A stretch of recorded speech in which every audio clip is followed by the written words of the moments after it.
Ja pozivam na revoluciju, apsolutno, apsolutno, jer mi ćemo ovim zakonom mi ćemo ući u Evropsku uniju, gdje se onda više ništa ne može promijeniti.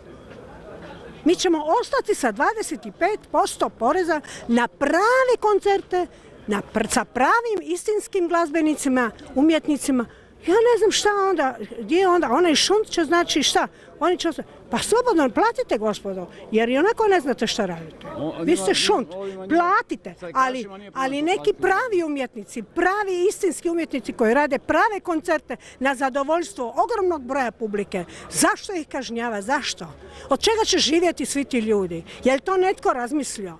Arsen je napisao jedan fenomenalan tekst za pjesmu Ljudi i rekao između ostalog, nešto možeš sam, sve mogu ljudi. Prema tome, ako mi stanemo na ovom klubu, na ovom prosvjedu i na ovoj kritici današnjoj, ništa nismo napravili. Treba ići dalje, dok je još vrijeme da se gospoda izvole predomisliti. Jer ako je gospodin Josipović za to, ako je Ministarstvo kulture odlučilo nas podržati, šta su to oni, molim te, iznad njih da oni misle suprotno?